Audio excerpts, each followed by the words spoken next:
Welcome to Kalvi arts YouTube channel. இந்த video நாம 11th economics important 2 mark and 3 மார்க்கான video தாங்க பார்க்க போகிறோம். இந்த வீடியோக்கு நான் லிங்க் வந்து நான் டிஸ்கிரிப்ஷனில் கொடுக்குறேன், பார்த்து தெரிஞ்சுக்கோங்க. நீங்கள் எங்களோட சேனலுக்கு புதுசு அப்படின்னா மறக்காமல் சேனலை சப்ஸ்கிரைப் பண்ணி பக்கத்தில் இருக்க பெல் ஐக்கானையும் கிளிக் பண்ணுங்கள். அப்போ தான் நாங்கள் போடுற வீடியோக்கள் உங்களுக்கு அடுத்தடுத்த நோட்டிஃபிகேஷனாக வரும். இப்போ வாங்க நம்ம வீடியோக்கு போகலாம். ஸோ சாப்டர் 1லேருந்து 12 வரைக்கும் என்னென்ன இம்பார்ட்டன்ட் 2 மார்க் கொஸ்டின்ஸ் இருக்குது அப்படின்றத பார்க்கலாம். ஸோ ஃபர்ஸ்ட் கொஸ்டின் பொருளியல் என்றால் என்ன, செகண்ட் ஒன் நுண் பொருளியல் என்றால் என்ன, தேர்ட் ஒன் பண்டங்களை பணிகளில் இருந்து வேறுபடுத்துக, அண்ட் ஃபோர்த் ஒன் பயன்பாட்டின் ஏதேனும் 2 வகைகளை கூறுக. ஃபிஃப்த் கொஸ்டின் பகுத்தாய்வு முறையின் பொருள் கூறுக. சிக்ஸ்த் ஒன் பயன்பாட்டை வரையறு, அண்ட் நெக்ஸ்ட் கொஸ்டின் விருப்பங்களை வகைப்படுத்து. அடுத்து எய்த் ஒன் விலை தேவை நிகழ்ச்சியின் அளவை விவரி. இது வந்து ரொம்ப இம்பார்ட்டண்டான கொஸ்டின். அடுத்தது நுகர்வோர் எச்சம் காணும் முறையை விளக்குக. 10th ஒன் கிஃபன் பொருட்கள் எவை, அவை ஏன் அவ்வாறு அழைக்கப்படுகின்றன. அடுத்தது உற்பத்தி காரணிகளை வகைப்படுத்து. நெக்ஸ்ட் கொஸ்டின் 12th கொஸ்டின் உழைப்பு வரையறு. இது வந்து ரிப்பீட்டடாக கேட்குற கொஸ்டின் அண்ட் ரொம்ப இம்பார்ட்டன்ட். அடுத்தது உற்பத்தி சார்பினை குறிப்பிடுக. 14 அழிப்பு கோடு மேல்நோக்கி செல்வதன் காரணம் என்ன. 15 வருவாயை வரையறு. அண்ட் 16 உண்மை செலவு இலக்கணம் தருக. 17 மூழ்கும் செலவுகள் என்றால் என்ன. அடுத்தது 18 அங்காடி வரையறு. இது வந்து ரொம்ப இம்பார்ட்டன்டான கொஷின். அண்ட் 19வது கொஷின் விலையை ஏற்பவர் யார். இதுவும் வந்து ரிப்பீட்டடாக கேட்குற கொஷின். அடுத்து வினாயின் 20 விலைபேதம் காட்டுதலின் 2 தன்மைகளை கூறுக. 21 பகிர்வு என்றால் என்ன. 22 பகிர்வின் வகைகள் யாவை. 23 வட்டி பற்றி நீ அறிவது யாது. 24 லாபம் என்றால் என்ன. அடுத்து 25 பொருளாதார வளர்ச்சியின் பொருள் எழுதுக. 26 இயற்கை வளங்களை பற்றி குறிப்பு வரைக. 27 இந்திய பொருளாதாரத்தின் ஏதேனும் ஒரு இயல்பினை கூறுக. அடுத்து 28 புதுப்பிக்கப்பட இயலாத ஆற்றல் வளங்கள் தருக. 29 இந்தியாவின் காலனித்துவ சுரண்டலின் நிலைகள் யாவை. 30 சுதந்திரம் அடைவதற்கு முன் இந்தியாவில் காணப்பட்ட பல்வேறு வகைகளான. அடுத்து வினாயின் 31 10ஆம் ஐந்தாண்டு திட்டத்தின் நோக்கங்கள் யாவை. 32 மனித வளர்ச்சி குறியீட்டு எண்ணை கணக்கிட உதவும் குறியீடுகளை கூறுக. 33 இந்திய பொருளாதாரத்தில் கட்டமைப்பு சீர்திருத்தத்தை செயல்படுத்த காரணம் என்ன. அடுத்து 34 எல்பிஜி கொள்கையை செயல்படுத்த காரணம் என்ன. 35 தனியார் மயமாக்கல் என்றால் என்ன. இதுவும் வந்து ரொம்ப இம்பார்ட்டண்டான கொஸ்டின். அடுத்து வினாயின் 36 முதலீட்டை திரும்ப பெறுதல் வரையறு. நிதி சமநிலையை கட்டுப்படுத்த 1991 முதல் 1992 ஏற்படுத்தப்பட்ட கொள்கை கேட்டிருக்காங்க. 38 ஊரக பொருளாதாரம் வரையறு. ஊரக வளர்ச்சி என்றால் என்ன. ஊரக ஏழ்மை வரையறு. ஸோ இந்த 3 கொஸ்டினுமே ஒரு லெசன்லேருந்து. ஸோ இதில் கண்டிப்பாக ஒரு கொஸ்டின் வந்து கேட்பாங்க, ரொம்ப இம்பார்ட்டன்ட்.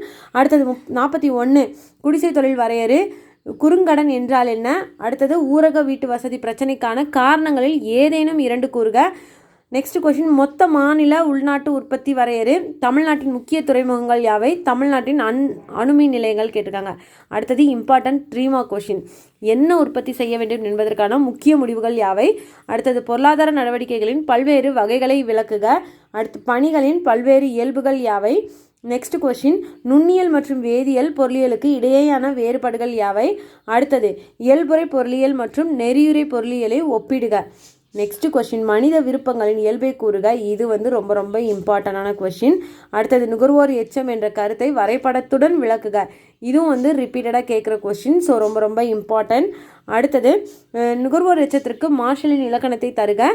தேவை விரிவு மற்றும் சுருக்கத்தை வேறுபடுத்துக. 10 சமநோக்கு வளைகோடுகளின் பண்புகள் யாவை. அடுத்து 11 நிலத்தின் சிறப்பு இயல்புகள் யாவை.